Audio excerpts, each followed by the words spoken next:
বন্ধুরা, মোহনা রান্নাঘরে আজকে দারুণ একটা রেসিপি নিয়ে এসেছি। আজকে দেখাবো একদম দোকানের মতন নরম তুলতুলে রসগোল্লা। তো রসগোল্লা বানাবার জন্য এখানে আমি 400 গ্রাম ছানা নিয়ে নিয়েছি। দেখো, ছানাটা কিন্তু আমি বাজার থেকে কিনে নিয়ে এসেছি। আর এই ছানাটার মধ্যে কয়েকটা উপকরণ মেশাবো। ছানার মধ্যে কিন্তু একদম জল থাকলে হবে না, জলটা পুরো ছেঁকে নিয়েছিলাম আমি। এখানে এই চামচের 1 চামচ মতন চিনি গুঁড়ো দিচ্ছি, 1 চামচ মতন ময়দা দিচ্ছি, আর 1 চামচ মতন অ্যারারুট দিচ্ছি।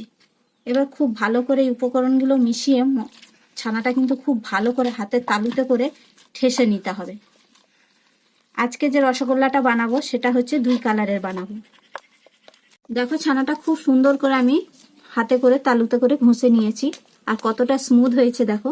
এবার এটাকে আমি 3 ভাগে ভাগ করে নেব। একটা ভাগ আরেকটা থালায় তুলে রাখলাম, আর একটা এখানে রাখছি, আর একটা এটাও পাশে রাখছি।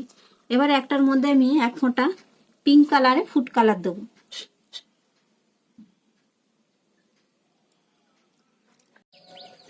রসগোল্লা মিষ্টি বানাবার জন্য যে মিষ্টির রসটা করতে হবে, তো এখানে আমি গ্যাসের মধ্যে কড়াই বসিয়ে দিচ্ছি। আগে রসটা করে নেব। এখানে 1 বাটি মতন আমি চিনি নিয়েছি, আর এই বাটিটার মাপেই আমি 2 বাটি মতন জল দিয়ে দেবো।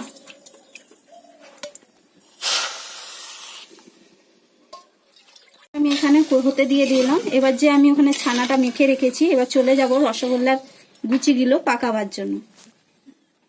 আমি 2 কালারের এই যে নিয়েছি, একটা হচ্ছে গোলাপি কালার, একটা হচ্ছে সবুজ কালার। প্রথমে আমি অল্প করে সাদা নিয়ে নেব, সাদার একটা গুচি করে নেব, আর একটুখানি সবুজ নেব। এই সবুজটারও এরকম গুচি করে নেব। এরকম ভাবে 2 কালারের নিয়ে একসাথে লাগিয়ে একটা এরকম ভাবে ভালো করে গোল শেপ দিয়ে নিতে হবে।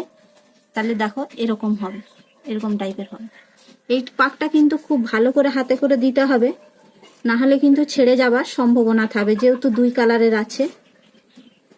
মিষ্টিগুলো কিন্তু তৈরি হয়ে গেছে, এইভাবে করে নিয়েছি। এবার চলে যাব যে ওখানে চিনির রস হচ্ছে, ওখানে চলে যাব গ্যাসের কাছে। চিনির রসটা হয়ে গেছে, দেখো এখানে ফুটছে। এবার আমি রসগোল্লাগুলো এর মধ্যে দিয়ে দেবো।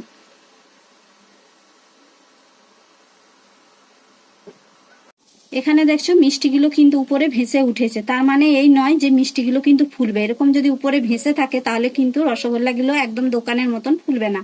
তো এখানে আমি বাটির মধ্যে 1/2 কাপ জল নিয়েছি, আর 1/2 কাপ মতন ময়দা কিন্তু ঠান্ডা জলে গুলে নিচ্ছি। এই ময়দা গোলাটা কিন্তু আমি কড়ার মধ্যে দিয়ে দেবো।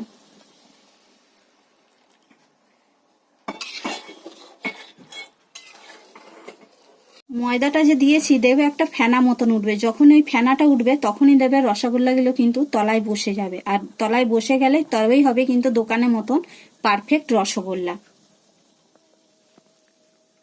রসগোল্লাগুলো দেখো কত সুন্দর ভাবে ফুলে উঠেছে, আর এই যে চিনির রসটাও কিন্তু অনেকটা মরে গেছে। তার জন্য আমি এখানে কি করব, পাশের গ্যাসে কিন্তু গরম জল করে নিচ্ছি, আর এই ডাবু হাতায় করে আমি জল দিয়ে দেবো।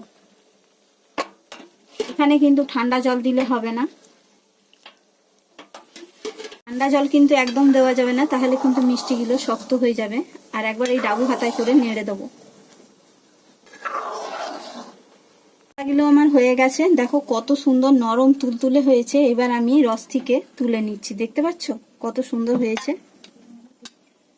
একটা আমি কড়াই থেকে তুলে দেখাচ্ছি তোমাদের, দেখো কতটা নরম আর তুলতুলে হয়েছে, দেখতে পাচ্ছ একদম নরম তুলতুলে। যদি তোমাদের এই ভিডিওটা ভালো লাগে তাহলে ভিডিওটাতে একটা লাইক করবে, চ্যানেলটা সাবস্ক্রাইব করবে, আর কমেন্ট করে জানাবে।